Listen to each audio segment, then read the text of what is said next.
We're ready to learn a new technique for solving certain types of differential equations. And this is lesson 7 in your book. It starts on page 57. And it's homogeneous functions of order n. So let's explain what that means. If z is a function of x and y, in other words, it's a multivariable function, if over a region, so z is a function of x and y over a region, and if it equals to x to the n power times g of u, where u is equal to y over x, then it's considered a homogeneous function of order n. So it's a function that can be organized into this form. And g is just a function of this y over x type variable.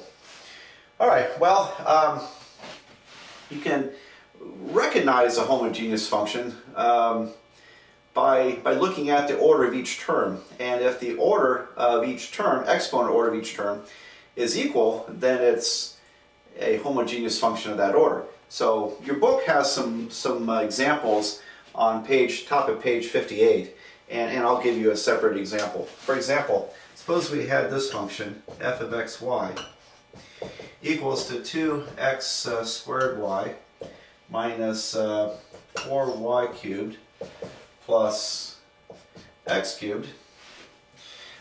This would be a homogeneous function of order 3. Now you see, of course, the exponents are 3 in these two terms.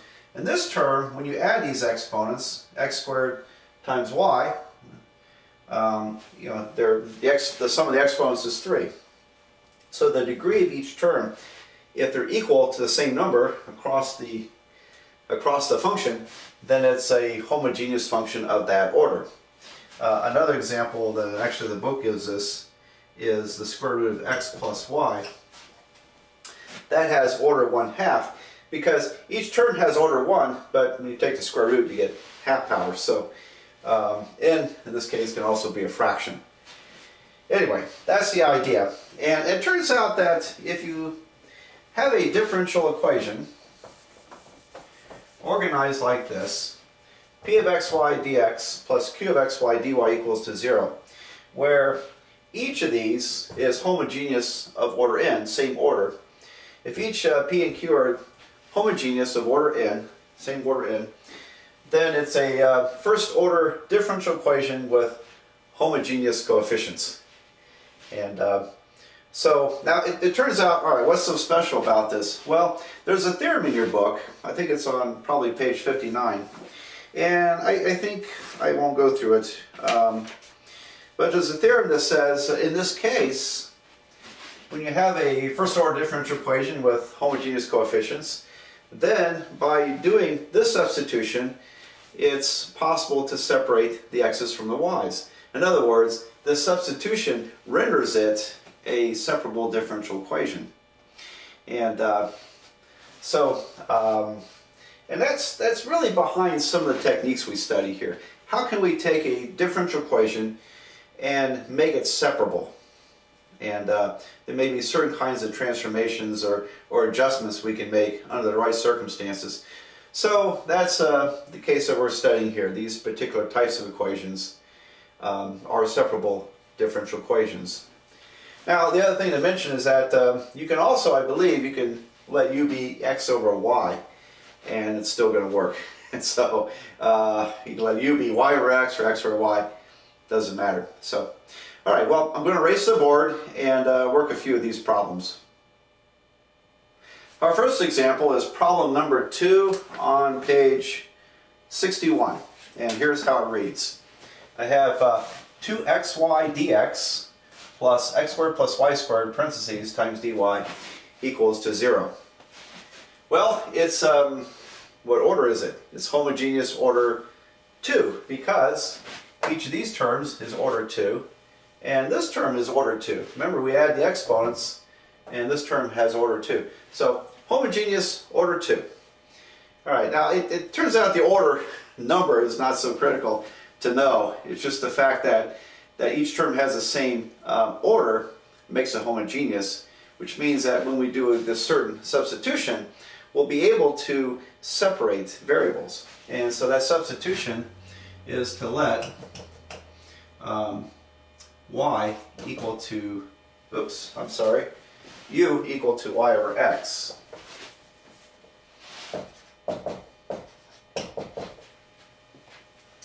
Now that would mean, if I multiply by x, that means that x times u is equal to y, doesn't it?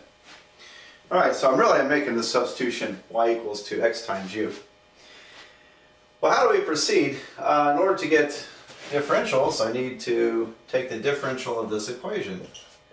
So I'm going to the differential, take the differential of that equation. On the left side, I've got the product rule, so I have x times du plus u times dx is equal to dy. So what did that buy us? Well, this means that I've got a substitution for dy that is comprised of x's and u's. And I can also use this substitution to eliminate all the y's in the equation. So I'm going to eliminate all the y's by substitution. And I'll be left with an equation with just x's and u's. And presumably we can separate that, the x's from the u's, and solve. Alright, so let's see what happens here. I have 2x times y. Y is equal to x times u. And then dx plus, parentheses, x squared plus y squared is going to be x squared u squared. Parentheses, and we'll put this mess in, x du plus u dx for dy. And this equals to 0. Alright, so there's our new equation. We eliminated the y's, and we have nothing but x's and u's. Now, if you look carefully here, I can factor out x squared. So I have 2x squared u dx plus, and I see I made a little mistake here in writing. This should be u squared, not parentheses squared. Okay, so please fix that in your notes. Sorry about that, if you didn't catch it. I'm going to factor out x squared here. This will give me 1 plus u squared. Parentheses x du plus u dx equal to 0. Well, notice that we have factored out x squared. That means I could divide the equation by x squared to eliminate it. And that gives us somewhat of a simplification.